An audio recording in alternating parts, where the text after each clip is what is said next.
حضرت نوح کے حضرت ابراہیم شیعہ تھے، حضرت علی کا ہاتھ پکڑ کر لوگوں کا سامنا کرا کہ من کنت مولا فعلی مولا، میں جس کا ولی ہوں علی اس کے ولی ہیں۔ حضور کی حدیث کو رد کرنے کی جرت اگر کوئی کرتا ہے تو اس سے کہو کہ تو گستاخ رسول ہے، تو منکر حدیث ہے، تو ناصبی ہے، تو گھسپیٹیا ہے، تو اہل سنت کا نام نہاد انسان ہے اور تجھے قبول نہیں کیا جائے گا۔ یہ وہ حقیقت ہے۔ رام کو گالی بکو گے، کرشن کو بکو گے یا کسی اور کو بکو گے تو پلٹ کر وہ اللہ میاں کو گالی دے۔ کہ لفظ شیعہ تو حضرت علی کے ساتھ تمام صحابہ کے لیے استعمال۔ بسم اللہ الرحمن الرحیم۔ جس نے سب سے زیادہ نبی پاک علیہ السلام کے مشن کو نقصان پہنچایا، جس نے سب سے زیادہ اس ملت میں رخنا ڈالا، جس نے سب سے زیادہ اس امت کے سرمایہ کو تباہ کیا، وہ جنگ ہے جو محرم کی 10 تاریخ کو سید الشباب اہل الجنہ کے خلاف اور ان کے خاندان کے افراد کے خلاف، یعنی رسول پاک علیہ السلام کے جگر گوشوں کے خلاف چھیڑی گئی۔ ظاہر ہے کہ ادنا سے ادنا مسلمان بھی یہ احساس رکھتا ہے کہ نبی صلی اللہ علیہ وسلم کے محبوب نواسے، چہیتے نواسے، لاڈلے نواسے، جن کو آپ اپنے دنیا کے پھول کہتے تھے اور پوری امت کو یہ سمجھاتے تھے کہ یہ نوجوانان جنت کے سردار ہیں، اور پھر جہاں تک حضرت علی کا تعلق ہے، وہ تو حضور کی گودوں میں پلے، وہ تو حضور کے گویا بیٹے تھے، وہ تو 10 سال کی عمر سے حضور پاک علیہ السلام کے گھر میں رہے، انہوں نے تو قرآن پاک کی وحی کا نزول دیکھا، انہوں نے پہلی وحی کا قصہ گھر میں سنا، وہ سب سے پہلے مومن ہیں، وہ حضور پاک علیہ السلام کی نصرت میں اس وقت سے ہیں جب سے 10 سال کے نوجوان تھے، وہ سب سے پیش رہے ہیں، ان کا ایک خصوصی مقام ہے۔ اور یہ بات ایسی ہے جس پر تمام محدثین کا اتفاق ہے، مفسرین کا اتفاق ہے، مورخین کا اتفاق ہے، محدثین کا بڑے بڑے جلیل القدر محدثین کا یہ کہنا ہے کہ حضرت علی کے جتنے فضائل صحیح حدیثوں میں آئے ہیں کسی کے نہیں آئے۔ مقام حضرت ابو بکر کا بہت بلند ہے، حضرت عمر کا بھی، حضرت عثمان کا بھی، لیکن فضائل جتنی کثرت سے حضرت علی کے ہیں محدثین کا کہنا ہے کسی کے نہیں۔ یہ ایک متفق علیہ بات ہے، اور حضور پاک علیہ السلام کا ان کے ساتھ یہ معاملہ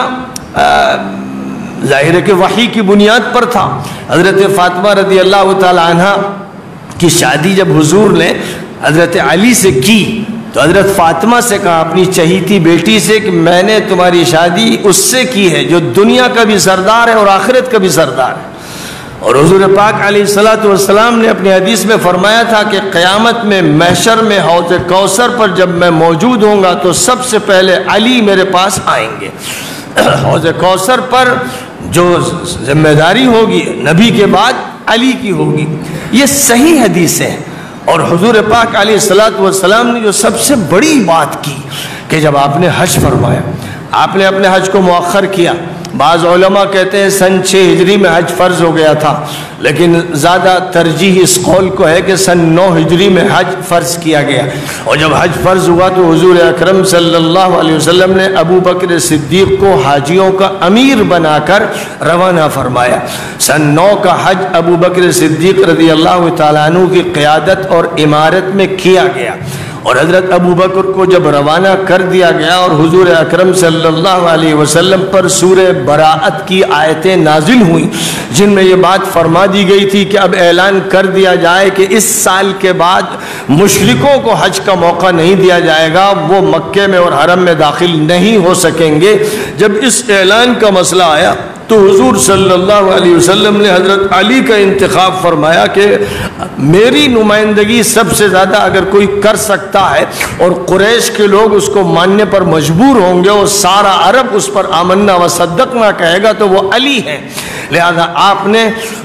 آیات کریمہ سورہ براءت کی ان کو سنائی اور یہ کہا کہ ان آیات کے ساتھ جا کر وہاں مجمع عام میں ان کو علل اعلان سنا دینا۔ اور جب حضرت علی پہنچے ہیں تو ابو بکر صدیق نے حضرت علی سے کہا کہ آپ امیر کی حیثیت سے ہیں یا نہیں؟ یعنی وہ یہ سمجھے کہ ہو سکتا ہے حضور نے ان کو امیر بنا دیا ہو، تو ابو بکر صدیق مامور بننے کے لیے تیار تھے کہ میں آپ کے تابع رہوں گا۔ حضرت علی نے کہا کہ نہیں، مجھے امیر نہیں بنایا گیا ہے، امیر آپ ہی ہیں، لیکن مجھے بھیجا گیا ہے اس لیے کہ میں یہ اعلان کر دوں۔ سورہ برات کی آیات میں جو بات ارشاد فرمائی گئی ہے کہ آئندہ سے کوئی شرک کرنے والا سرزمین حرم میں داخل نہیں ہو سکے گا، اور جن کے ساتھ معاہدے ہیں ان کے ساتھ معاہدے بھی اپنی مدت تک رہیں گے، اور اس کے بعد وہ معاہدے ختم ہو جائیں گے، اور بقیہ تمام لوگوں کے لیے یہ اعلان ہے کہ 4 مہینے سے زیادہ کوئی مشرک اس ملک میں نہیں رہ سکتا۔ اگر اسے رہنا ہے تو پھر اس کو توحید اختیار کرنی ہوگی، ورنہ وہ اپنی کوئی جگہ تلاش کر لے۔ یہ سارے اعلانات حضرت علی کے ذریعے کروائے گئے۔ پھر 1 سال کے بعد حضور اکرم صلی اللہ علیہ وسلم نے حج کا فیصلہ فرمایا تو چاروں طرف سے حاجیوں کا ازدحام ہوتا چلا گیا۔ مدینہ منورہ سے 40-50 ہزار افراد، اور دوسرے علاقوں سے، مدینے سے مکے تک کے جو درمیانی علاقے تھے وہاں سے حاجی صاحبان، اور دور دراز کے خطوں سے حاجی صاحبان کا تانتا لگ گیا۔ اور روایتوں میں یہ بیان کیا جاتا ہے کہ حجۃ الوداع، آخری حج جو حضور کا ہے، اس میں 1,14,000 یا 1,24,000 دونوں روایتیں ہیں، اتنی تعداد میں آپ کے سامنے وہ حضرات تھے کہ جو حج میں آئے تھے اور آپ کے ساتھ حج کرنا چاہتے تھے۔ حضرت علی اس وقت یمن میں تھے، وہ یمن سے حج میں آ کر شریک ہوئے، اور حضور اکرم صلی اللہ علیہ وسلم کے لیے اور اپنے لیے وہاں سے قربانی کے جانور لے کر آئے۔ حضور پاک علیہ السلام 63 جانور لے کر مدینہ منورہ سے چلے تھے، اور بقیہ 100 تک جانور وہ لے کر آئے۔ اس طرح 100 جانور تھے جن کو حضور اکرم صلی اللہ علیہ وسلم نے اور حضرت علی نے حج کے مناسک ادا کرنے کے بعد ذبح کیا۔ حضور پاک علیہ السلام نے 63 جانور، گویا اپنی عمر کا لحاظ رکھتے ہوئے ہر سال کے مقابل میں 1 جانور کو ذبح فرمایا۔ بقیہ جو جانور تھے وہ حضرت علی کے سپرد کر دیے گئے، انہوں نے ذبح کیے۔ اب یہ جو آپ کا عمل تھا جس کو سب دیکھ رہے تھے کہ جو نمائندگی آپ دے رہے ہیں اور جس طرح سے علی آپ کے ساتھ شامل ہے، وہ یہ حجت فراہم کرنے کے لیے کافی تھا کہ تمام صحابہ میں حضور پاک علیہ السلام نے خاص مقام علی کو دیا ہے، اور اس کے بعد حج کر لیا گیا۔ 14 ذی الحجہ کو حضور اکرم صلی اللہ علیہ وسلم مکہ مکرمہ سے مدینہ منورہ کی طرف روانہ۔ ہزار انسانوں کی بھیڑ آپ کے ساتھ ہے۔ مکے اور مدینے کے درمیان کے گاؤں کے لوگ، مدینے کے لوگ، 40-50 ہزار کا قافلہ یہ حضور کے ساتھ واپس چلا آ رہا ہے۔ 18 تاریخ کو اس مقام پر پہنچے جہاں ایک تالاب ہے جس کو غدیر خم کے نام سے یاد کیا جاتا ہے، اور عجیب بات ہے کہ یہ تاریخی واقعہ، بڑا اہم واقعہ، بڑا انقلاب انگیز واقعہ جس کا غدیر خم سے رابطہ ہے، اس کو ہمارے عام طور پر اہل سنت نے فراموش کر دیا اور شیعوں کے حوالے کر دیا کہ اب شیعوں کے یہاں غدیر خم کی عید منائی جاتی ہے، انہوں نے اس کو تہوار بنا دیا، جشن بنا دیا۔ اہل سنت نے فراموش کر دیا۔ انہوں نے بھی غلط کیا، انہوں نے بھی غلط کیا۔ مسئلہ جیسا تھا ویسا امت کے سامنے پیش کرنا چاہیے، جس کا ذکر امام بخاری، امام مسلم، امام ترمذی، امام نسائی، دیگر محدثین اپنی اپنی کتابوں میں کرتے ہیں، اس کی تفصیلات بیان کرتے ہیں۔ تو حضور اکرم صلی اللہ علیہ وسلم 18 ذی الحجہ کو جب غدیر خم کے مقام پر پہنچے، جو تقریباً مدینے اور مکے کے درمیان میں ہے، تو آپ نے لوگوں سے فرمایا کہ لوگ یہاں ٹھہر جائیں۔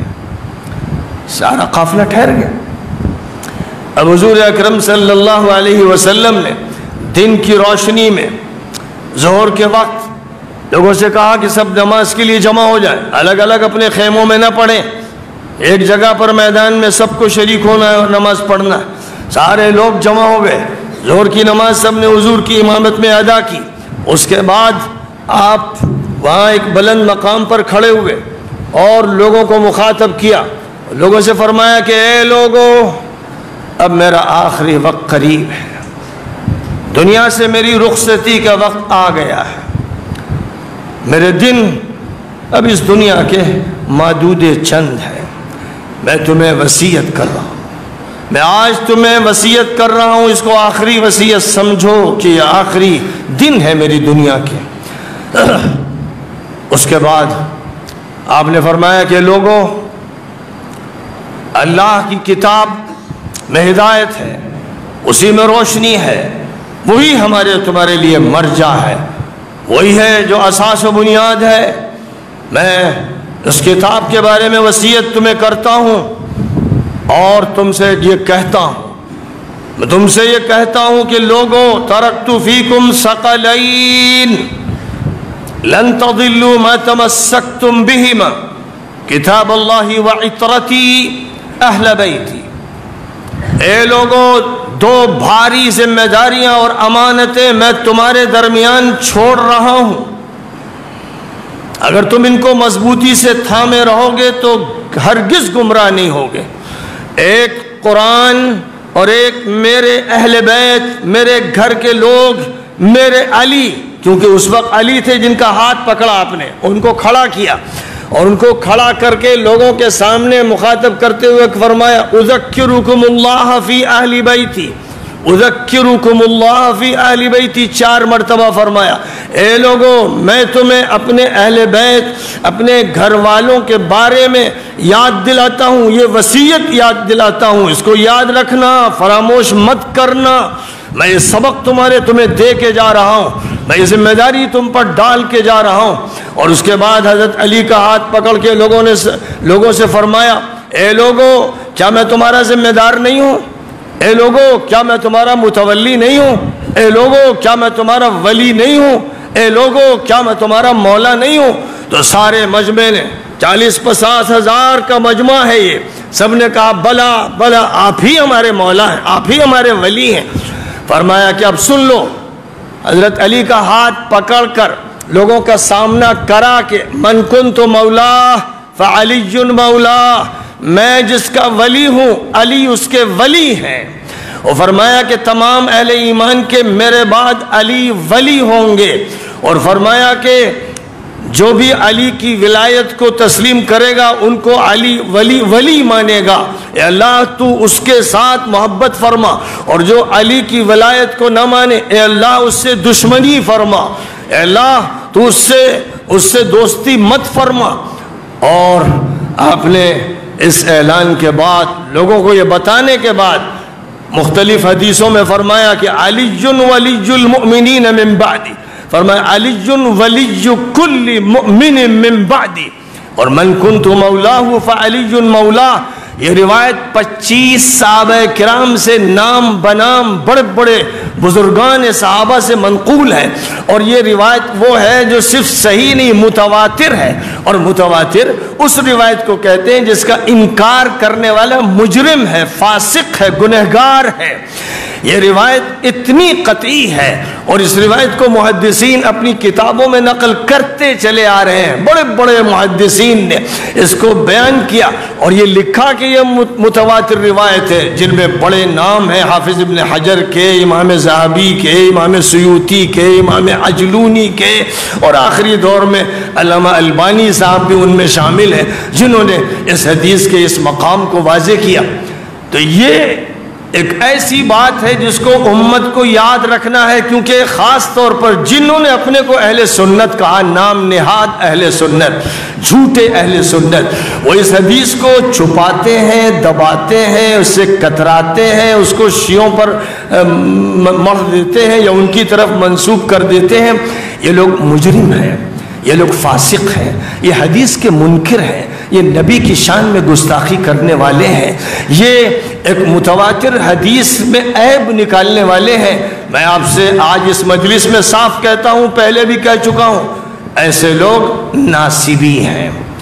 خوب یاد رکھیے کہ لوگوں نے شیعوں میں رافضیوں کو تو خوب متون کیا، کرنا چاہیے۔ رافضی شیعوں میں، رافضی وہ ہوتے ہیں جو ابو بکر و عمر و عثمان کو مطعون کرتے ہیں،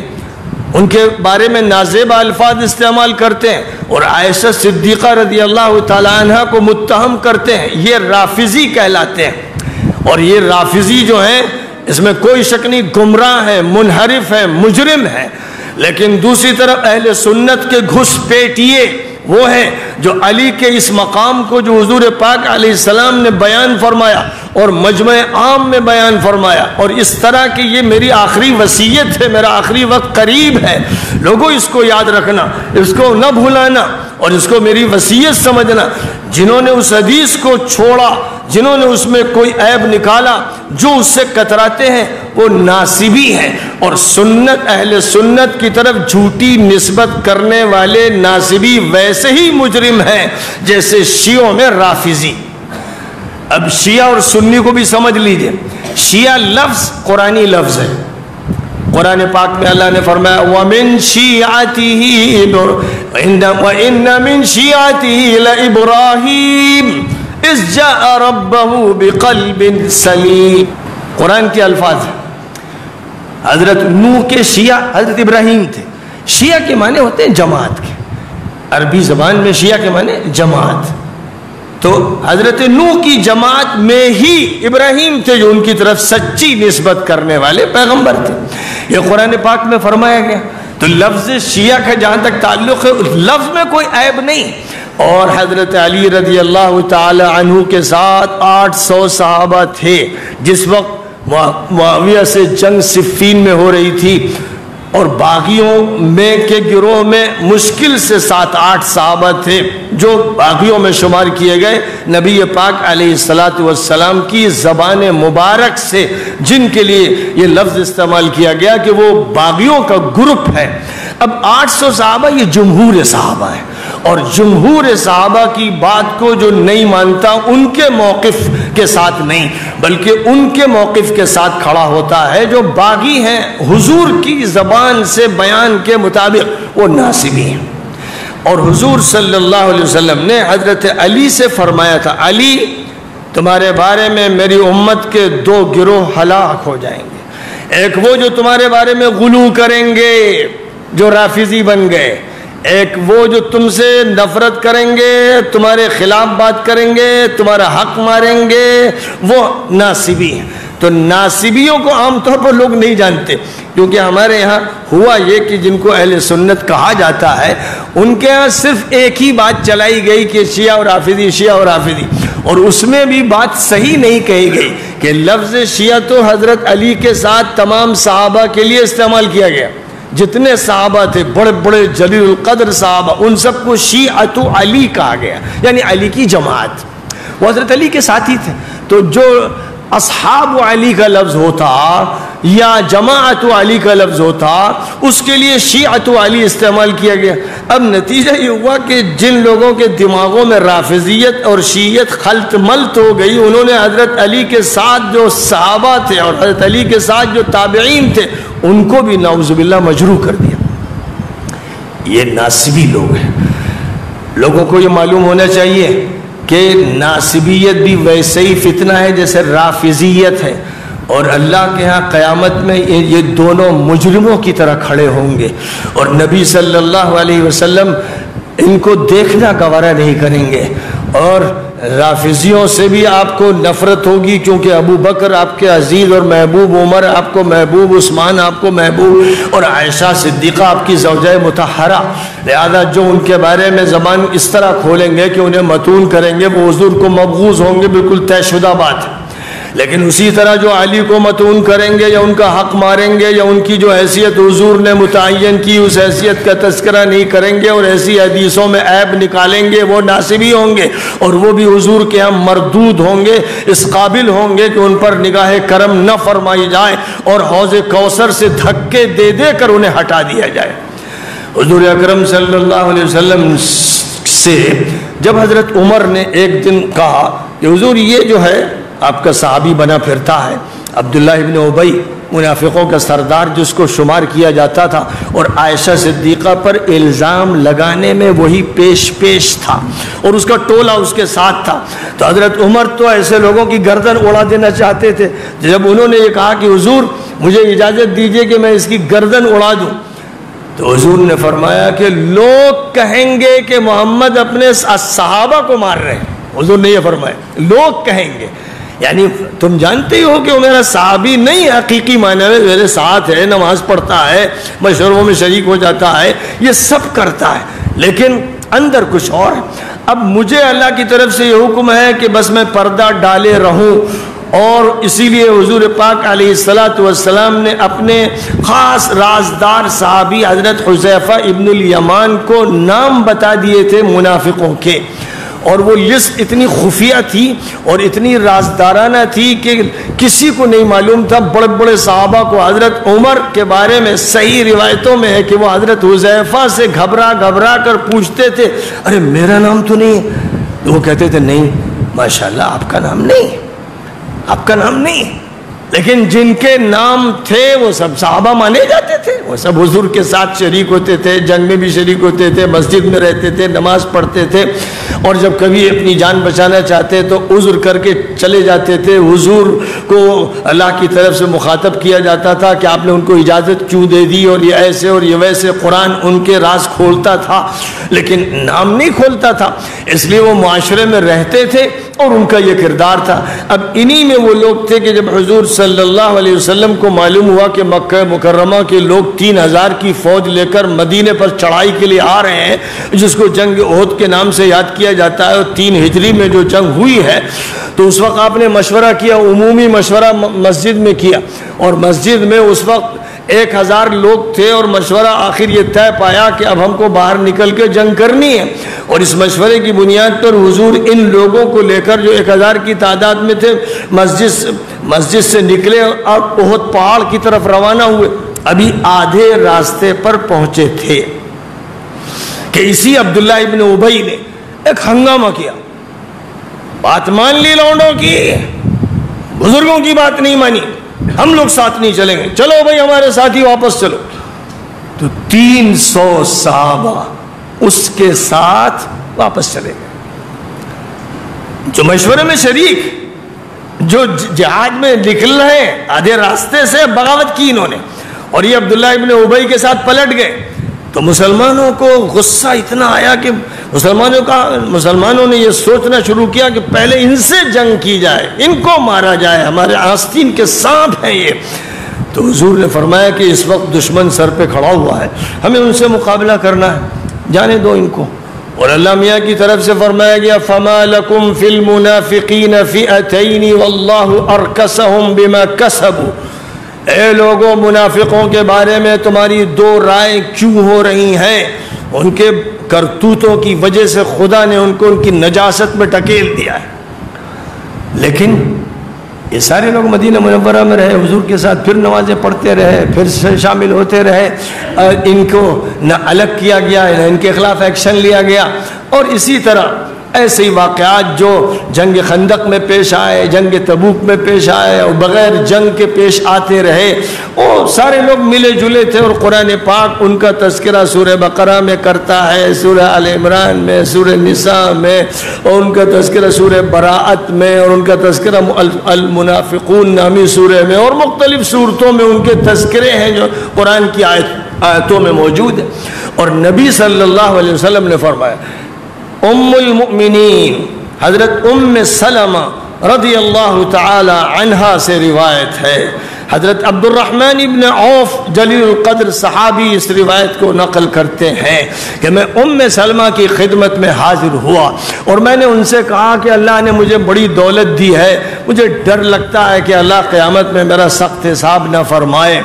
تو حضرت ام سلمہ رضی اللہ تعالی عنہ نے ان سے فرمایا کہ بھائی جو ذمہ داریاں ہیں وہ آپ پوری کیجئے، اور یہ سن لیجئے کہ نبی صلی اللہ علیہ وسلم نے مجھ سے فرمایا تھا کہ میرے صحابہ میں بہت سے ایسے ہیں کہ انتقال کے بعد وہ مجھے نہیں دیکھیں گے، میں انہیں نہیں دیکھوں گا. حضرت عبد الرحمن ابن عوف خوفزدہ ہو کر وہاں سے نکل کر حضرت عمر ابن الخطاب کے پاس پہنچے، اور ان سے جا کر یہ کہا کہ ام سلمہ یہ کہہ رہی ہیں. حضرت عمر گھبرا گئے، اور وہ حضرت ام سلمہ کی خدمت میں حاضر ہوئے، اور انہوں نے کہا کہ آپ نے حضور سے یہ بات سنی ہے، کیا میرا نام تو حضور نے نہیں لیا تھا؟ تو ام سلمہ نے کہا کہ آپ کا نام نہیں لیا تھا، لیکن اب میں آپ کے بعد کسی کو نہیں بتاؤں گی کہ کس کا نام ہے کس کا نہیں. یہ روایت امام جلیل القدر، محدث جلیل، مورخ کبیر، مفسر کبیر، امام ابو عمر ابن عبد البر نے اور بہت سے حضرات نے بیان کی ہے اور صحیح سند سے یہ روایت نقل کی گئی۔ ایسے ہی حضور پاک علیہ الصلوۃ والسلام نے فرمایا، صحیح حدیث میں متعدد صحابہ سے منقول ہے کہ جب میں حوض کوثر پر ہوں گا تو دیکھوں گا ایک جماعت ہے جو چلی آ رہی ہے، میں جب ان کو دیکھوں گا تو دیکھوں گا وہ میرے صحابہ ہیں، لیکن پھر اس کے بعد دیکھوں گا کہ فرشتے انہیں دھکے دے کر ہٹا رہے ہیں، تو میں فرشتوں سے کہوں گا کہ یہ کیا کر رہے ہیں آپ، یہ تو میرے صحابہ ہیں۔ تو فرشتے کہیں گے انک لا تدری ما احدثوا بعدک، اے نبی آپ کو نہیں معلوم کہ آپ کے انتقال کے بعد انہوں نے کیا کیا، کیا رد و بدل کیا۔ یہ معروف حدیث ہے، صحیح حدیث ہے اور متعدد صحابہ اکرام سے منقول ہے اور کتب حدیث میں اس کو ذکر کیا گیا ہے۔ یعنی نبی پاک علیہ الصلوۃ والسلام وضاحت فرما رہے ہیں کہ میرے ساتھ جو لوگ ہیں وہ ہر طرح کے ہیں، کچھ ایسے ہیں جو خفیہ طور پر یہودیوں سے ملے ہوئے ہیں، کچھ ایسے ہیں جو اسلام کی نمائش کرتے ہیں، کچھ ایسے ہیں جو مخلص ہیں۔ اب جو مخلص ہیں ان کے مقامات آپ نے بیان فرمائے، اور جو غیر مخلص ہیں یا ابھی تربیت حاصل نہیں ہوئی ان کے بارے میں قرآن نے کہہ دیا قالت الاعراب آمنا قل لم تؤمنوا ولكن قولوا اسلمنا ولما يدخل الايمان في قلوبكم۔ یہ بدو دیہات سے جو آتے تھے اور حضور کی مجلس میں رہتے، کھانا ان کو ملتا، خاطرداری ان کی ہوتی، اب یہ آ کر کہتے کہ ہم لوگ بھی تو مومن ہیں، تو قرآن میں فرمایا گیا کہ ان سے کہہ دیجئے کہ تم صرف مسلم ہو، سرنڈر کیا ہے تم نے، ایمان تمہارے دلوں میں داخل نہیں ہوا ہے۔ معلوم یہ ہوا کہ ہر طبقے کے لوگ آپ کے ساتھ تھے۔ اس سیرت کی کتابوں میں اس کی روایتیں اتنی ہیں کہ کوئی جاہل ہوگا یا معاند ہوگا جو اس کا انکار کرے۔ اب عام طور پر بہت سے لوگ ایک حدیث پیش کرتے ہیں کہ حضور نے فرمایا لا تسبوا اصحابی، میرے اصحاب پر سب و شتم مت کرنا، یہ بیان کر دیتے ہیں۔ اور جب یہ بیان کرتے ہیں تو عجیب مغالطے کے ساتھ بیان کرتے ہیں کہ لا تسبو کے معنی گالی گلوچ مت کرنا، اور اللہ نے فرمایا کہ جو مشرک ہیں ان کے دیوتاؤں کو، دیویوں کو، بتوں کو، مورتیوں کو بھی گالی گلوچ سے یاد نہ کرو۔ جو بات شرک کی غلط ہے اس کو بتاؤ، توحید کی حقیقت سناؤ، لیکن گالی گلوچ شریفانہ رویہ نہیں ہے۔ تو فرمایا لا تسبوا الذین یدعون من دون اللہ فیسبوا اللہ عدوا بغیر علم، کہ اگر تم گالی بکو گے، رام کو گالی بکو گے، کرشن کو بکو گے یا کسی اور کو بکو گے تو پلٹ کر وہ اللہ میاں کو گالی دیں گے، اور اس طرح تم سبب بن گئے اللہ میاں کو گالی دلانے کا۔ اس لیے ان کے بھی جو دیوتا دیوی ہیں ان کو گالی مت دو، بات یہ کہو کہ بھئی اللہ اور ایشور ایک ہے، اس کے علاوہ کسی کی عبادت نہیں ہونی چاہیے۔ مورتیوں میں کیا رکھا ہے تو آپ ہی بناتے ہیں اپنے ہاتھوں سے اور پھر ان کو خدا بنا لیتے ہیں، یہ عقل مندی کی بات نہیں ہے، خلاف عقل ہے، خلاف دین ہے۔ تو جو اس علمی دلیل ہے وہ پیش کی جائے اور جو حقیقت ہے وہ بتائی جائے، یہ وہاں مقصود ہے۔ ایسے ہی فرمایا نبی پاک علیہ الصلوۃ والسلام نے سباب المسلم فسوق وقتالہ کفر، مسلمان کو گالی بکنا فاسقانہ عمل ہے اور اسے جنگ کرنا کفر ہے۔ اب ہر مسلمان کے بارے میں یہی بات فرمائی گئی، کوئی فرق نہیں ہے، دیویوں کے بارے میں، دیوتاؤں کے بارے میں، مسلمانوں کے بارے میں، صحابہ کے بارے میں، سب کے بارے میں یہ فرمایا جا رہا ہے کہ بھائی گالی اچھی چیز نہیں، مسلمان کو گالی گلوچ نہیں کرنا چاہیے۔ اسی لیے فرمایا لا تسبوا الدہر، زمانے کو گالی مت دیا کرو۔ فرمایا لا تسبوا الریح، ہوا کو گالی مت دو۔ فرمایا لا تسبوا الدیک، مرغے کو گالی مت دو کہ وہ ککڑوں کر رہا ہے، اب کسی کی نیند اکھڑ گئی، ارے بدماش کہے گا اس وقت اذان دینے کھڑا ہو گیا۔ تو یہ سب جو حرکتیں غیر شریفانہ ہیں، بلکہ ایک روایت میں یہاں تک کہ لا تسبوا الشیطان، گالی گلوچ شیطان کے لیے بھی نہ کرو، شیطان مجرم ہے اور شیطان خطا کار ہے اور شیطان ہمارا دشمن ہے، یہ سب اللہ کہہ رہا ہے۔ تو لہذا جو بات قرآن کہہ رہا ہے بس وہ کہو، قرآن جو بات کہہ رہا ہے شرک کے بارے میں، جو بات کہہ رہا ہے بتوں کے بارے میں، جو بات قرآن کہہ رہا ہے دیویوں دیوتاؤں کے بارے میں وہ کہو،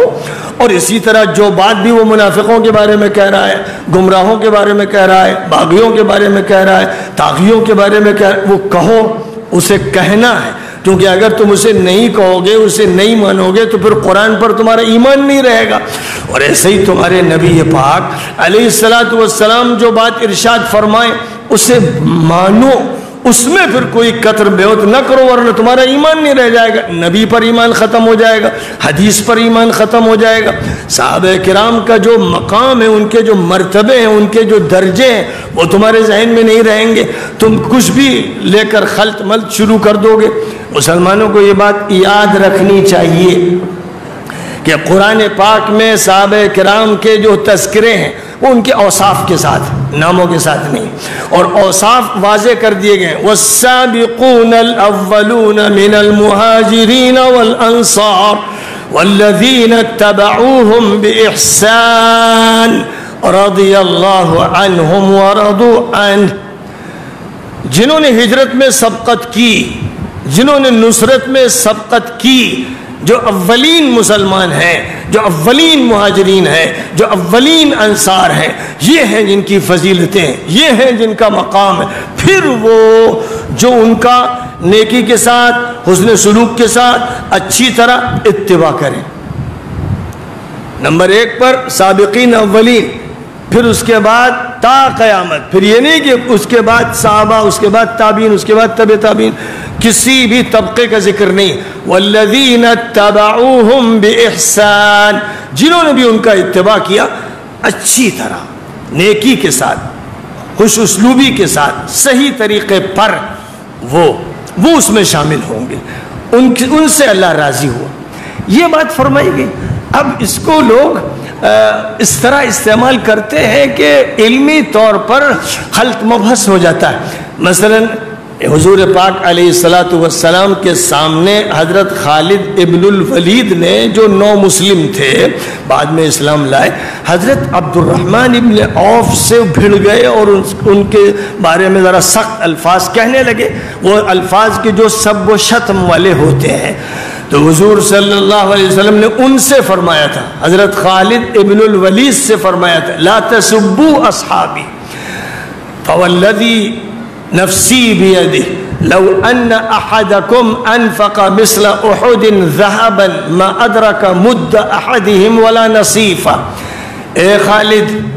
میرے جو رفیق ہیں، میرے جو ساتھ رہ رہے ہیں، ان کے بارے میں سب و شتم مت کرنا۔ تم میں سے کوئی احد کے برابر بھی، احد پہاڑ کے برابر سونا خرچ کر دے تو ان کے پاؤں اور آدھا سیر کے برابر نہیں ہو سکتا۔ یہ مقام ہے ان کا۔ تو اب یہ کس کا مقام؟ یہ مقام ہے ابو بکر کا، عمر کا، عثمان کا، علی کا، عبد الرحمن ابن عوف کا، سعد ابن ابی وقاص کا،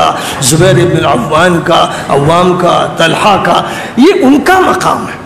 یہ ہیں جو حضور کے رفیقہ ہیں۔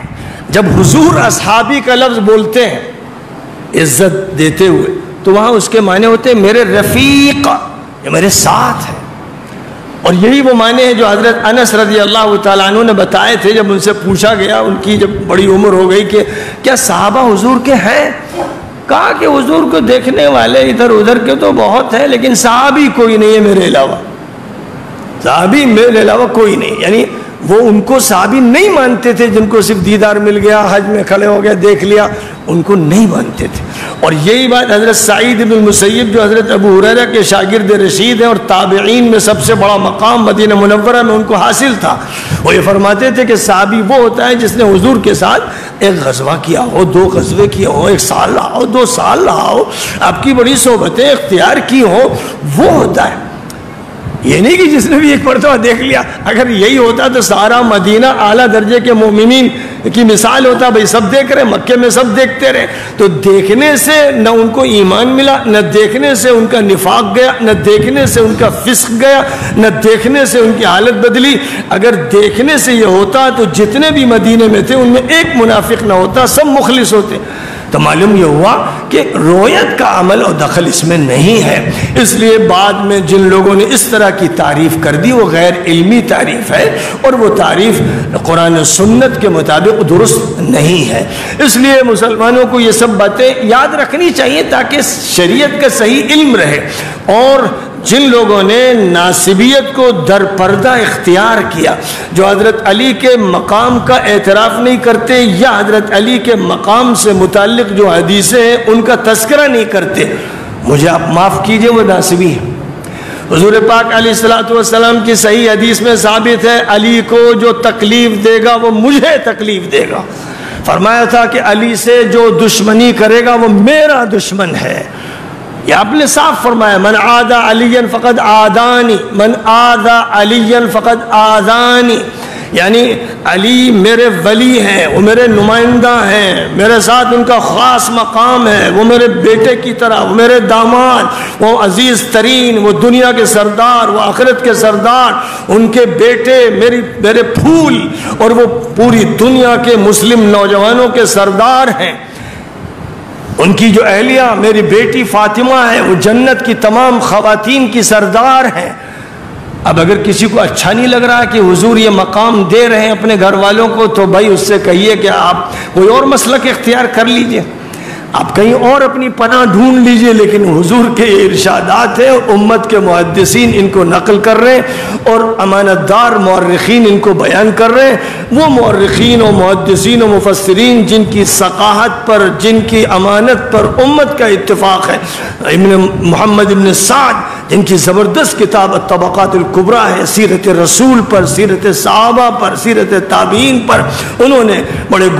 گلہائے رنگ پیش کیے ہیں. اور حضرت امام طبری جو تمام مفسرین کے امام ہیں اور جن کی امامت اور جلالت شان پر امت کا اتفاق ہے، انہوں نے اپنی تفسیر میں، اپنی حدیث کی کتابوں میں، اپنی تاریخ کی کتابوں میں یہ ساری تفصیلات لکھی ہیں. علامہ ابن کثیر رحمۃ اللہ علیہ جو جلیل القدر مفسر بھی ہیں، محدث بھی ہیں، فقیہ بھی ہیں، مورخ بھی ہیں، اور جن کی امانت و دیانت پر امت کے علماء کا اتفاق ہے، انہوں نے یہ ساری روایتیں ذکر کی ہیں. اور کتنوں کا نام لیں گے آپ، جتنے بھی ایسے جلیل القدر علماء اور محدثین ہیں انہوں نے ان کو بیان کیا. اس لیے امت کو متنبہ رہنا چاہیے کہ ایک طبقہ ہے رافضیوں کا، ان سے بچو. ابو بکر کی شان میں جو گستاخی کرے، عمر کی شان میں کرے، عثمان کی شان میں گستاخی کرے، عائشہ صدیقہ کی شان میں گستاخی کرے، مجرم ہے، اس کے ساتھ تعلق ہمارا نہیں ہو سکتا. لیکن اسی طرح جو علی کی شان میں گستاخی کرے یا علی کے باغیوں کو ترجیح دے یا ان کا وکیل صفائی بنے، بغاوت والوں کا ساتھ دے اور حضرت علی کے ساتھ 800 جو صحابہ تھے ان کا تذکرہ نہ کرے، اور حضرت علی کو جو مقام حضور نے دیا کہ من کنت مولا فعلی مولا، اور پھر جو بات فرمائی پوری امت کو مخاطب کر کے، اور یہ حدیث متواتر ہے، متواتر قطعی جس کا انکار کرنے والا مجرم، کہ میں دو چیزیں بڑی تم میں چھوڑ کے جا رہا ہوں، ایک اللہ کی کتاب اور ایک میرے اہل بیت. اور حضور پاک علیہ السلام سے حضرت ام سلمہ روایت کرتی ہیں کہ ایک دن میرے گھر میں آپ نے علی کو بلایا، فاطمہ کو بلایا، حسن کو بلایا، حسین کو بلایا، ایک چادر میں سب کو لیا اور فرمایا کہ یہ میرے اہل بیت ہے. تو ام سلمہ نے کہا کہ کیا میں آپ کے اہل بیت میں نہیں ہوں؟ تو فرمایا کہ تمہارا اپنا مقام ہے لیکن یہ میرے خصوصی اہل بیت. اور اسی طرح جب عیسائیوں کا نجران سے وفد آیا اور آپ نے ان سے کہا کہ اگر تمہیں بات سمجھ میں نہیں آتی تو آؤ مباہلہ کر لو، یعنی میدان میں تم اپنے لوگوں کو لے کے آؤ، میں اپنے گھر والوں کو لے کے آتا ہوں، اور اللہ میاں سے درخواست کریں کہ جو حق پر ہو اس کی نصرت فرما، جو باطل پر ہو اس کو عذاب دے دے. تو حضور پاک علیہ الصلوۃ والسلام بالاتفاق صرف علی کو، فاطمہ کو، حسن کو اور حسین کو لے کے آئے، اور ان کو لا کر آپ نے فرمایا کہ یہ ہے میرے اہل بیت اور میں تم سے مباہلے کے لیے تیار ہوں. تو پھر عیسائیوں پر اتنا اثر پڑا کہ انہوں نے کہا کہ نہیں، ہم آپ سے مباہلہ نہیں کر سکتے، اور انہوں نے آپس میں یہ کہا کہ اگر ہم ان سے مباہلہ کریں گے تو ہم تباہ ہو جائیں گے. یہ ساری صحیح پکی حدیثیں. اس لیے جو لوگ ان میں بھی گڑبڑ کرتے ہیں اور کہتے ہیں کہ صاحب یہی صرف اہل بیت تھوڑی ہیں، تو وہ حدیثوں کے منکر ہیں، وہ حضور کی شان میں گستاخی کرنے والے، وہ ام المؤمنین ام سلمہ کو جھٹلانے والے مجرم، اور وہ ان تمام راویان حدیث کو، صحابہ کو، تابعین کو جھٹلانے والے مجرم ہیں، منافق، جو اپنی ناسبیت کی وجہ سے ان حدیثوں میں عیب نکالتے ہیں. اور عیب بھی کیا، یہ ہوتا ہے کہ وہ علی کی جماعت میں سے تھے. لفظ استعمال کیا شیعۃ علی، اور سارے مورخین جانتے ہیں، محدثین جانتے ہیں کہ 800 صحابہ شیعۃ علی تھے، یعنی حضرت علی کی جماعت میں تھے. لہذا کسی پر جب یہ الزام لگاتے ہیں کہ وہ شیعۃ علی تھا تو وہ تو اس کے لیے فخر کی بات ہے، عزت کی بات ہے، سرخروئی کی بات ہے، بلند مقام کی بات ہے. اور اس اچھے لفظ کو برے معنی میں جنہوں نے استعمال کیا ان کی ناسبیت کھلی کتاب کی طرح ہے. اس لیے یہ وہ باتیں ہیں جو عام طور پر نہیں بتائی جاتی، بالخصوص محرم میں تو صرف ایک لڑائی چلتی. حضرت مولانا عبد الشکور صاحب رحمۃ اللہ علیہ کو اللہ تعالیٰ نے اس شہر میں اور قریبی اضلاع میں بڑی اہمیت دی، اور انہوں نے بڑا کام کیا اور رافضیت سے لوگوں کو نکالا. وہ امام اہل سنت قرار دیے گئے، یعنی لوگوں نے ان کی تعظیم اور ان کے احترام میں کہا کہ وہ امام اہل سنت ہے. کیونکہ یہاں پر شیعوں کی حکومت تھی اور رافضیت نے ڈیرے ڈال رکھے تھے، تو حضرت سید احمد شہید رحمۃ اللہ علیہ نے ان سے بہت پہلے زبردست پیمانے پر کام کیا. اور حضرت سید احمد شہید تو اس وقت شیعہ نواب حضرات سے ملے اور ان کی اصلاح فرمائی، اور ٹیلے والی مسجد پر حضرت سید احمد شہید کا قیام تھا. انہوں نے یہ نہیں کیا کہ صرف اہل سنت کا جلسہ کرتے رہے، وہ شیعوں میں گئے اور شیعوں میں بات کی، اور پھر شیعوں کی اصلاح ہوئی، ان کو توبہ نصیب ہوئی، بہت سے شیعہ طائب ہوئے. یہ کام تو حضرت سید احمد شہید کا تھا، جن کے نام سے منسوب اس جامعہ میں اس وقت ہم بیٹھے ہوئے ہیں. اور ہمارا بھی کام یہی ہے، جب ہمیں ہدایت کا کام کرنا ہے عیسائیوں میں، یہودیوں میں، ہندوؤں میں، جینیوں میں، بدھسٹوں میں، تو اپنے درمیان جو فرقے ہو گئے ہیں بدرجہ اولا ان میں بھی ہدایت کا کام کرنا ہے. اور یہ اللہ کا فضل ہے، یہ کرم ہے کہ میں تہران گیا، ایران کے مرکز و دارالخلافہ میں گیا، اور میں نے وہاں ڈنکے کی چوٹ پر ابو بکر و عمر و عثمان اور عائشہ صدیقہ رضی اللہ تعالی عنہم اجمعین کا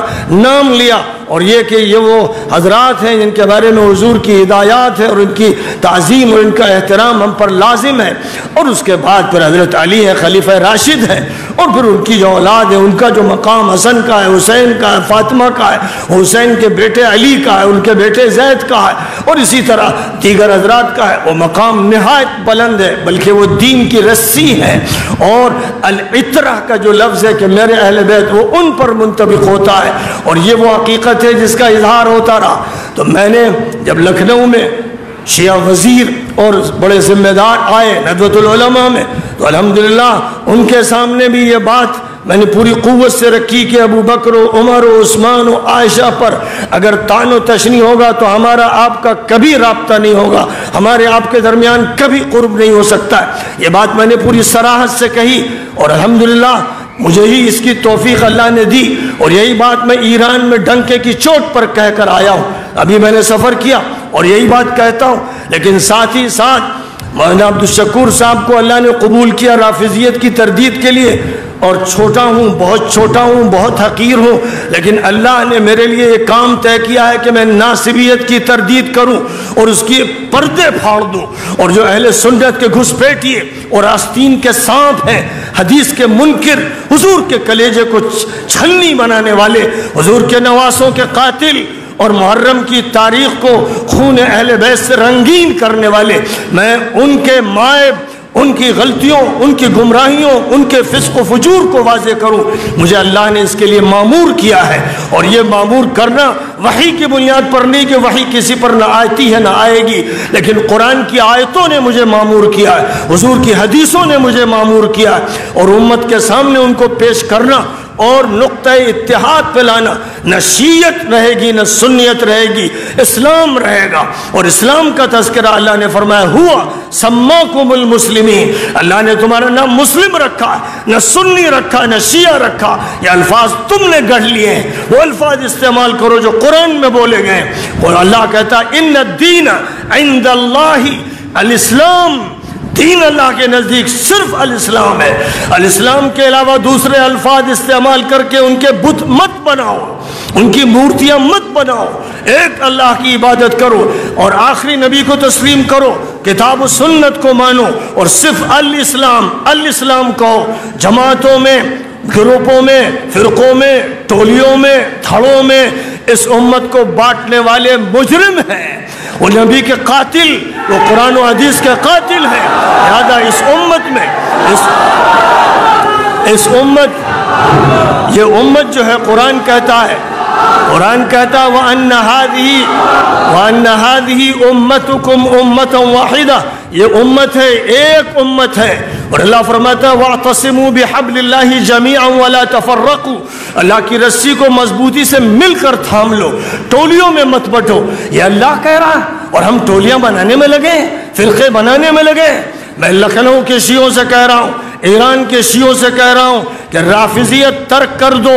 اور حضرت علی نے جن کو مانا، ابو بکر کو مانا، عمر کو مانا، عثمان کو مانا، عائشہ کی عزت کی، ان کا احترام کیا، تمہیں بھی وہ کرنا ہے، ورنہ تم علی کے نہیں ہو، تم شیطان کے گمراہ کردہ افراد ہو۔ ایسے اہل سنت سے کہنا ہے کہ اہل سنت وہ ہیں جو نبی پاک علیہ السلام کے طریقے کو اختیار کریں، جو حضور کی خوشی میں خوشی دیکھیں، جو حضور کی رضا میں رضا دیکھیں، جو حضور کے نواسوں پر قربان ہو جائیں، جو حسینی طریقہ کار اختیار کریں، جو حسنی طریقہ کار اختیار کریں۔ اگر قربانی دینی ہو حکومت کی، اقتدار کی، تو حضرت حسن کو نمونہ بنائیں، اور اگر باطل طاقت سے لڑنا ہو تو حضرت حسین کو نمونہ بنائیں، اور باغیوں سے لڑنا ہو تو علی کو نمونہ بنائیں، اور یہ سمجھیں کہ حق اسی راستے میں منحصر ہے۔ اس کے علاوہ جو کچھ باتیں کہی جا رہی ہیں وہ حق کے خلاف ہے۔ میں آپ سے کہہ رہا ہوں ڈنکے کی چوٹ پر کہ میرے خلاف جن لوگوں نے مہم چلائی ہے،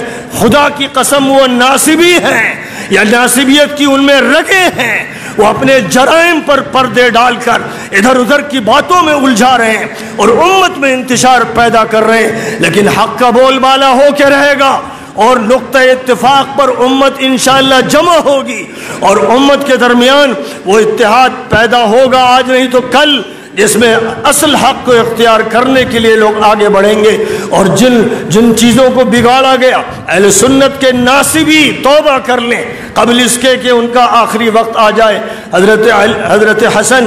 رضی اللہ تعالی عنہ کے سامنے ایک موقع پر معاویہ ابن حدیج آئے۔ ذہن میں یہ آپ کے اگر نہ ہو تو رکھیے گا کہ معاویہ اور عمرو بن العاص کے حکم سے معاویہ ابن حدیج نے مصر میں ابو بکر صدیق رضی اللہ تعالیٰ عنہ کے فرزند ارجمند اور حضرت علی کے عزیز اور محبوب اور پوری امت کے محبوب عابد زاہد اور متقی محمد ابن ابی بکر کو قتل کیا، ان کی گردن کاٹی، اور اس کے بعد ایک مردہ گدھے کی کھال میں ان کو بند کر کے آگ لگائی۔ اور جب یہ روایت حضرت عائشہ صدیقہ کو معلوم ہوئی، جن کے وہ بھائی تھے، عزیز بھائی، عابد و زاہد بھائی، متقی بھائی، تو انہوں نے اپنی نمازوں میں ان دونوں کے لیے جنہوں نے یہ حکم دیا تھا بد دعائیں شروع کی۔ یہ روایت محدثین اہل سنت نقل کر رہے ہیں، یہ روایت شیعوں کے گھر کی نہیں ہے، یہ ابن کثیر کی روایت ہے، یہ ابن الاسیر کی روایت ہے، امام ابن سعد کی روایت ہے، یہ وہ بڑے بڑے محدثین اجلہ ہیں جنہوں نے اپنی کتابوں میں ان کو نقل کیا، صحابہ نے نقل کیا، تابعین نے نقل کیا، تابع تابعین نے نقل کیا، اور روایت آج تک چلی آ رہی ہے، سینکڑوں اس کے راوی ہیں۔ اب جو لوگ ان میں بات نکال کر اس کو ٹالنا چاہتے ہیں اور کسی راوی کو کہتے ہیں وہ شیعہ تھا، تم ناصبی ہو اس لیے تم کو شیعت نظر آ رہی ہے۔ حضرت علی کے جو شیعہ تھے، یعنی حضرت علی کی جماعت تھی، وہ سب برحق تھے، وہی حق پر تھے، حضور کہہ رہے ہیں کہ وہ حق پر تھے، تم برسر باطل ہو، اور حضور کہہ رہے ہیں کہ تم برسر باطل ہو، اس لیے تمہاری ان باتوں کو قبول نہیں کیا جائے گا۔ اور میں یہ بھی عرض کر دوں کہ اللہ تعالیٰ کی توفیق سے راویوں کی جرح و تعدیل پر آج سے تقریباً 40 سال پہلے میں نے کام کیا۔ ریاض میں حضرت شیخ عبد الفتاح ابو غدہ کی نگرانی میں نے جو مقالہ علم حدیث پر لکھا وہ راویوں کی جرح و تعدیل کے بارے میں ہے، اس لیے میں نے اس میں پوری بحثیں کی کہ راوی کو کب مجروح کہا جا سکتا ہے، کب نہیں کیا جا سکتا۔ بڑے بڑے ائمہ محدثین کے اقوال سے ثابت کیا کہ یہ کہہ کر کہ کان یتشیع لعلی کسی کو مجروح نہیں کیا جا سکتا۔ امام شافعی، امام مسلم، امام ترمذی، امام نسائی کی کتابوں میں 20 شیعوں کی روایتیں موجود ہیں۔ اگر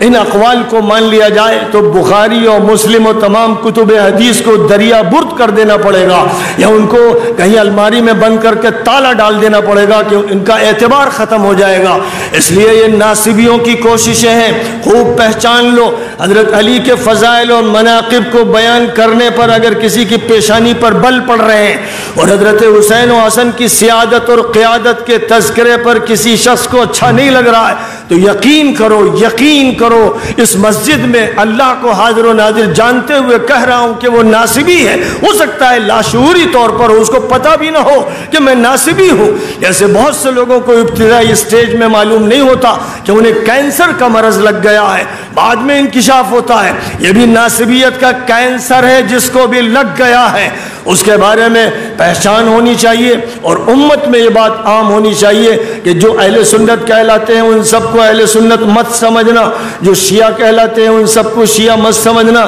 رافضی کو پہچاننا اس سے کہ وہ ابو بکر و عمر اور عائشہ اور عثمان کو کیا کہہ رہا ہے, اور ناصبی کو پہچاننا اس سے کہ حضرت علی کے بارے میں حضور نے جو فرمایا کہ علی میرے ولی ہیں, مومنین کے ولی ہیں, اور اے لوگوں قرآن اور اطرتی اہل بیتی, قرآن اور اپنے اہل بیت کو میں تمہارے درمیان چھوڑ کر جا رہا ہوں. جو ان حدیثوں کے اندر عیب نکالیں, جو ان میں کیڑے پیدا کریں, خدا کی قسم وہ ناصبی ہیں, خدا کی قسم وہ ناصبی ہیں. اسی پر میں جینا چاہتا ہوں, اسی پر مرنا چاہتا ہوں, یہ یقین ہے. تو میں بیان کر رہا تھا کہ معاویہ ابن حدیج جن کو یہ ذمہ داری سونپی گئی کہ ابو بکر کے بیٹے محمد کو پہلے قتل کریں پھر ان کی لاش کو گدھے کی کھال میں ڈال کر آگ لگا دیں, اس طرح حضرت ابو بکر کے بیٹے کے ساتھ کیا گیا اور یہ کروایا ان لوگوں نے جو حضور کی زبان سے باغی کہلائے. یہ کارنامہ انہوں نے انجام دیا. تو اب اس کے بعد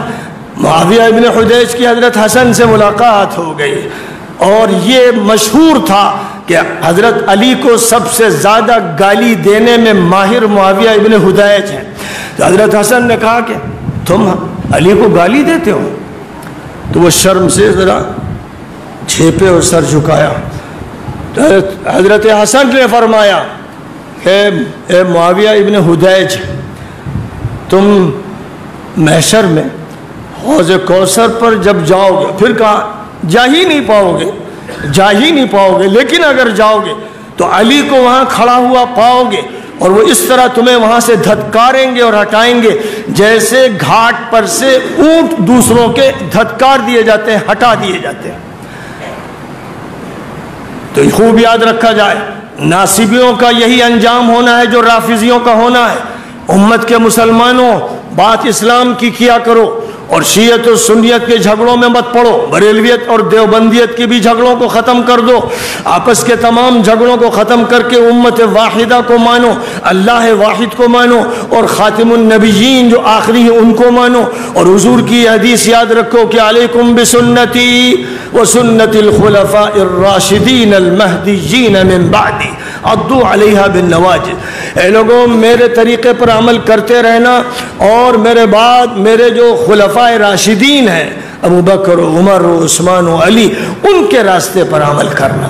یہ آپ نے ان کے بارے میں فرمایا. اور جہاں تک تعلق ہے اس ملوکیت کا, جس ملوکیت کے چکر میں بہت سے لوگ پڑے ہوئے ہیں اور افسوس یہ ہے کہ وہ تعویلات کے ذریعے باتیں کرتے ہیں. حضور اکرم صلی اللہ علیہ وسلم نے جہاں ایک بات یہ فرمائی تھی اور بخاری اور کتب صحاح میں وہ ہے کہ ان عمارا تقتلہ الفئۃ الباغیہ, حضرت عمار کو باغی گروپ قتل کرے گا. اور یہ بات سب کو پہلے سے معلوم تھی اور جب ان کی شہادت ہوئی تو شور مچ گیا کہ ہم لوگ باطل پر ہیں, دیکھیے وہ شہید ہو گئے. تو اس کے جواب میں جو بات باغی گروہ کے سردار نے کہی تھی وہ سب کو معلوم ہے, وہ ایک بدترین گالی تھی اور اپنے غصے کا اظہار تھا. اب یہاں آپ غور فرمائیے کہ ایک طرف تو حضور اکرم صلی اللہ علیہ وسلم نے ارشاد فرمایا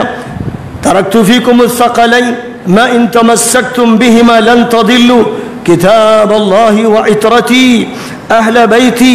حضرت علی, ابو سعید خدری, حضرت جابر, حضرت جبیر ابن مطعم, حضرت حذیفہ ابن اسید, حضرت زید ابن ارقم, حضرت زید ابن ثابت, حضرت عبداللہ ابن حنطب, حضرت نبیت ابن شرید, اور ان کے علاوہ کتنے حضرات ہیں جنہوں نے اس روایت کو نقل کیا ہے. اب اس روایت کا جہاں تک تعلق ہے اس کی حجت ہونے میں کوئی شک و شبہ باقی ہی نہیں ہے. اور دوسری طرف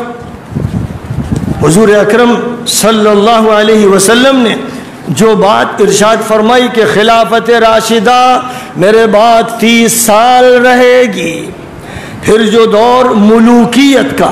جو لفظ استعمال فرمایا حضور نے ملک کا، اس کے بعد جو دور ملوکیت کا آئے گا وہ ظالمانہ دور ہوگا، اس کے بعد جو دور آئے گا وہ جابرانہ قاتلانہ طاغوتی دور ہوگا۔ یہ الفاظ حضور پاک علیہ السلام نے اپنی حدیثوں میں ذکر فرمائے ہیں۔ حضرت امام دارمی رحمۃ اللہ علیہ فرماتے ہیں، حضور نے فرمایا اول دینکم نبوۃ ورحمہ ثم ملک ورحمہ، مراد خلافت راشدہ، ثم ملک اعفر ثم ملک وجبروت یستحل فیہا الخمر والحریر، کہ پہلا جو دور ہوگا وہ نبوت کا ہوگا، پھر خلافت کا دور ہوگا، پھر اس کے بعد اس گدلی گندی ملوکیت کا دور شروع ہوگا جس میں شراب کو حلال کر لیا جائے گا، جس میں ریشم کے کپڑے پہنے جائیں گے۔ اور اسی طرح حضرت امام طبرانی کی کتاب معجم کبیر بڑی مشہور و معروف کتاب ہے، وہ نقل کرتے ہیں کہ حضور پاک علیہ السلام نے فرمایا الخلافۃ بین امتی 30 سنہ ثم ملک بعد ذلک، اور یہاں پر انہوں نے ملکن کا تذکرہ کیا۔ اس کے بعد ایک دوسری روایت حضرت معاذ بن جبل اور حضرت ابو عبیدہ ابن الجراح رضی اللہ تعالی عنہما سے نقل کی کہ حضور اکرم صلی اللہ علیہ وسلم نے فرمایا ان هذا الامر بدأ رحمة ونبوة ثم يكون رحمة وخلافة ثم كائن ملكا عضوضا ثم كائن عتوا وجبرية وفسادا في الأرض يستحلون الخمير الحرير والفروج والخمور۔ اور اسی طرح ایک اور روایت میں فرماتے ہیں ان هذا الامر بدأ رحمة ونبوة ثم تكون رحمة وخلافة ثم كائنا ملكا عضوضا ثم كائنا عتوا وجبرية۔ اور اسی طرح حضرت ابو ثعلبہ رضی اللہ تعالی عنہ سے روایت ہے کہ حضور پاک علیہ السلام نے فرمایا ان دینکم نبوۃ ورحمہ ثم خلافۃ ورحمہ ثم ملک وجبریہ ثم ملک عضوض یستحل فیہ الحر والحریر۔ حضرت معاذ بن جبل کی ایک اور روایت حضرت امام بیہقی السنن الکبریٰ میں بیان فرماتے ہیں، حضور پاک علیہ السلام نے فرمایا ان اللہ بدأ هذا الامر نبوة ورحمة وكائنا خلافة ورحمة وكائنا ملكا عضوضا وكائنا عتوة وجبرية وفسادا في الأمة يستحلون الفروج والخمور والحرير وينصرون على ذلك۔ اس کے ساتھ ساتھ ان کو مادی مدد بھی ملتی رہے گی، اور پہلا دور نبوت کا اور رحمت کا، دوسرا دور خلافت کا اور رحمت کا، تیسرا دور کٹکھنی بادشاہت کا، ظالم حکومت کا، اس کے بعد کا دور سرکشی کا، طغیان کا، جبروت کا دور ہوگا جس میں ریشم حلال کر لیا جائے گا، شراب حلال کر لی جائے گی، زنا حلال کر لیا جائے گا۔ یہ سارے حقائق ہیں، اور میں نے دلائل سے ثابت کر کے دکھایا کہ خلافت راشدہ کے بعد کا جو دور ہے وہ دور ہے جو ظالمانہ حکومت کا ہے۔ اور حضرت مولانا سید ابو الحسن علی حسنی ندوی رحمۃ اللہ علیہ نے سن 1945-46 میں اپنی عظیم الشان کتاب جو ماذا خسر العالم بانحطاط المسلمین کے نام سے عربی میں ہے اور انسانی دنیا پر مسلمانوں کے عروج و زوال کا اثر کے نام سے اردو میں ہے، اس میں لکھا کہ خلافت راشدہ کے بعد جو دور شروع ہوا وہ جاہلیت کا دور تھا، اور ایسا لگتا تھا کہ نبوت کے دور میں جو کفر اور شرک کے لیڈروں کو مارا گیا اب اس کی انتقامی کارروائی کی جا رہی ہے۔ مولانا نے یہی بات تاریخ دعوت و عزیمت میں حضرت عمر ابن عبدالعزیز کے تجدیدی دور کے تذکرے سے پہلے لکھا کہ خلافت راشدہ کا دور 30 سال تھا، اس کے بعد کا جو دور آیا وہ جاہلیت کا دور تھا، ہر ظلم روا رکھا گیا، یہاں تک کہ خاندان نبوت کو رون دیا گیا، کچل دیا گیا، ان کے بچوں کو بھی تباہ کر دیا گیا۔ تو یہ ایک دور تھا جس کو ملک عضوض حضور کہہ رہے ہیں اور صحیح حدیثوں میں کہہ رہے ہیں، اور بڑے بڑے محدثین علم سند میں صحابہ ہیں، تابعین ہیں، تبع تابعین ہیں، اور بڑے بڑے محدثین ہیں اور مفسرین ہیں اور متکلمین ہیں، وہ یہ سب باتیں نقل کر رہے ہیں، اور یہ باتیں ثبوت کے ساتھ پیش کر رہے ہیں کہ یہ دور آئیں گے. اب وہ دور جو جبریت اور عطوف کا دور ہے، وہ اس یزید ملعون کا دور ہے، وہ اس مجرم کا دور ہے جس دور میں ظلم کی کوئی انتہا نہیں رہ گئی، جس ظلم میں خاندان نبوت کو شہید کیا گیا، جس ظلم میں حضرت حسین کے، حضرت حسن کے بچوں کو، ان کی اولاد کو صرف قتل نہیں کیا گیا، صرف تیروں سے چھلنی نہیں کیا گیا، گھوڑوں سے رون دیا گیا، جسم سے ان کے سر کاٹے گئے اور یہ سر پہلے کوفہ لے جائے گئے، عبید اللہ ابن زیاد جیسے ملعون و مجرم کے پاس، پھر یزید کے پاس بھیجے گئے جس نے وہاں رونے کا ڈرامہ رچایا، اور اس کے بعد اپنے ان بدماش گورنروں کو ادنا سزا نہیں دی، ادنا ملامت نہیں کی، وہ اس پوری سیاست میں شامل تھا. حضرت مولانا علی میاں صاحب رحمۃ اللہ علیہ نے حضرت علی پر جو کتاب المرتضی لکھی ہے اس میں امام طبری کے حوالے سے لکھا ہے کہ یزید فاسق تھا، فاجر تھا، نمازیں چھوڑتا تھا، شراب پیتا تھا، لونڈے پالتا تھا اور کتے پالتا تھا. یہ مولانا علی میاں صاحب کی عبارتیں ہیں جو امام طبری سے نقل کرتے ہوئے المرتضی میں لکھی ہیں. آج ایسے لوگ بھی ہیں جو اپنے کو محدث کہتے ہیں، اہل حدیث کہتے ہیں، وہ یزید کی صفائی پیش کرنے کے مجرم ہیں. میں نے ایک رسالے میں دکھایا کہ جتنے بھی بڑے بڑے علماء ہیں سب کے سب یزید کو فاسق تو کہتے ہی ہیں، اور ان میں بڑے علماء ملعون بھی کہتے ہیں، اور میں ملعون سے کم لفظ اس کے لیے درست نہیں سمجھتا. وہ اور اس کی پوری جماعت، اس کا پورا ٹولہ ملعونوں کا ٹولہ تھا. آج کے دن میں اسی کو یاد کرنا ہے کہ ایسی حکومتیں جب تھیں، جب ہوں گی، جہاں ہوں گی.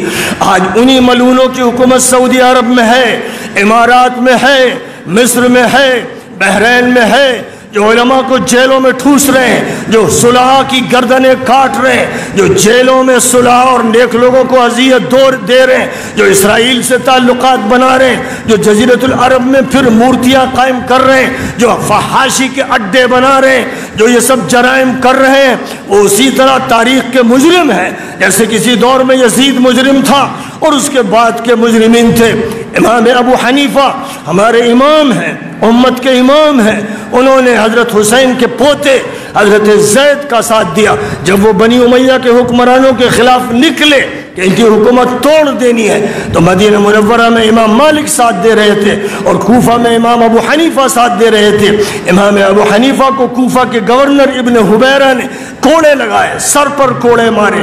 امام مالک کو کوڑے لگائے گئے اور ان کا ہاتھ اکھاڑ دیا گیا، جس کی وجہ سے وہ ہاتھ نماز میں اٹھا نہیں پاتے تھے، ہاتھ لٹک گئے تھے. یہ سارے جرائم انہی مجرموں اور خطا کاروں کے ہیں. اور امام ابو حنیفہ کا جرم یہ تھا کہ وہ اہل بیت کے ساتھ تھے. امام مالک کا جرم یہ تھا کہ وہ اہل بیت کے ساتھ تھے. اب جو لوگ ان کو باغی کہتے ہیں، زید باغی تھے، حسین باغی تھے،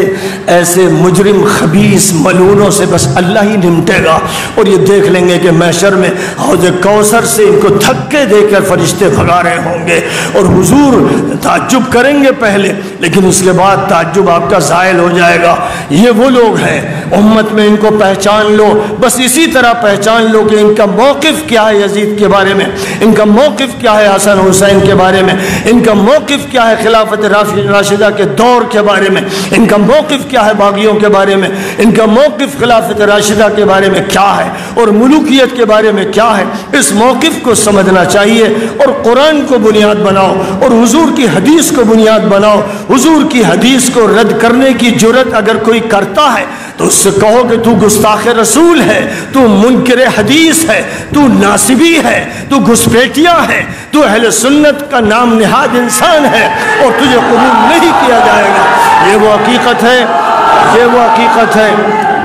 میرے بھائیوں دوستوں. یہ وہ حقیقت ہے جس کو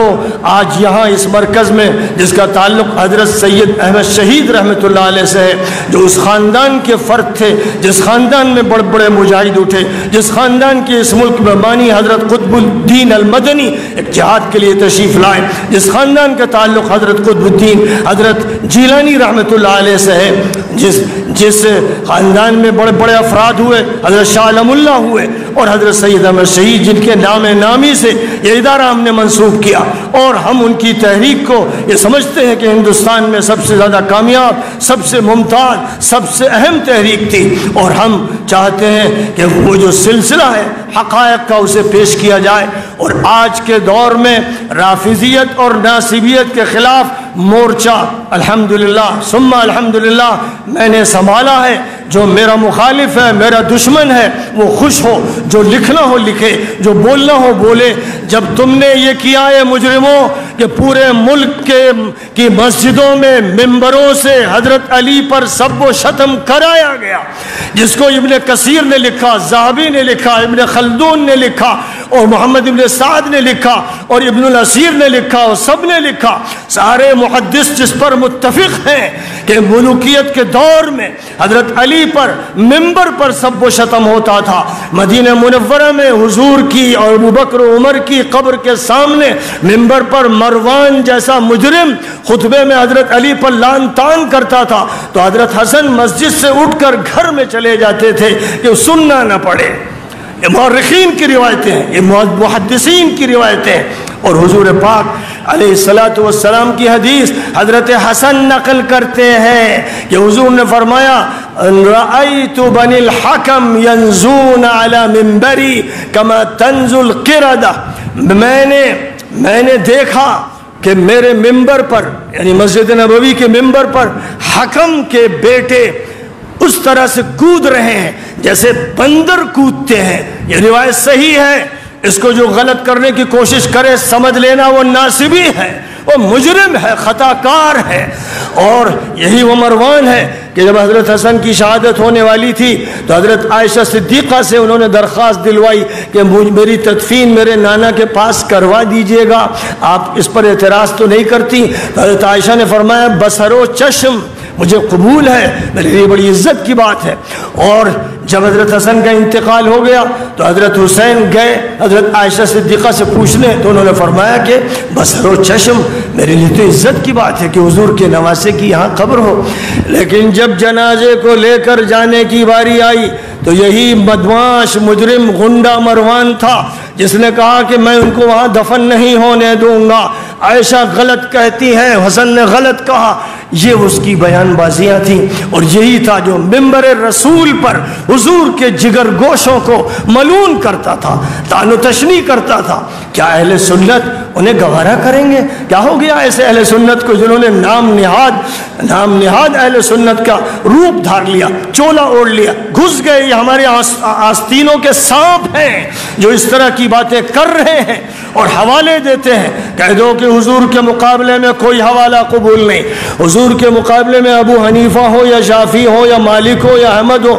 کسی کا حوالہ قابل قبول نہیں۔ اور ہر امام نے کہا کہ اگر میری بات حضور کی بات کے خلاف ہو تو میری بات کو دیوار پر پٹک کر مار دو، حضور کی بات قبول کرنا، یہی ان کی وصیت ہے، اور اسی وصیت پہ ہم کو عمل کرنا ہے۔ تو خلافت راشدہ کے بعد،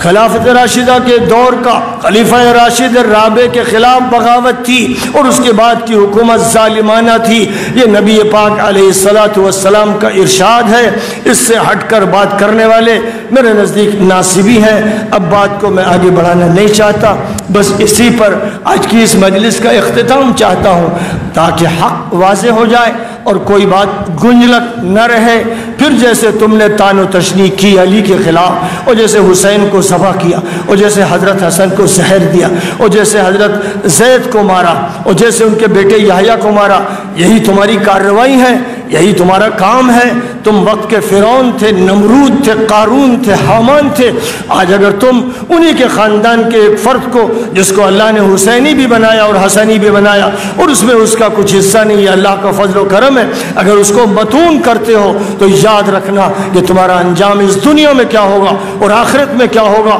میں صرف یہ بات احقاق حق کے لیے کہہ رہا ہوں، اور کسی اپنی نہ فضیلت کے لیے کہہ رہا ہوں، نہ کسی مقام کے لیے۔ میں نہایت حقیر و فقیر آدمی ہوں، لیکن لیکن اللہ نے حق بولنے کے لیے مجھے موقع دیا ہے، زبان دی ہے، قلم دیا ہے، اور قرآن و حدیث نے حکم دیا ہے کہ حق کو برملا بیان کرو، لوگوں کا خیال مت کرو، میری رضا دیکھو، میرے نبی کی رضا دیکھو۔ غلبہ انشاءاللہ انہی کو حاصل ہوگا جو اللہ اور رسول کی رضا کو سامنے رکھیں گے۔ بس وآخر دعوانا ان الحمد للہ رب العالمین۔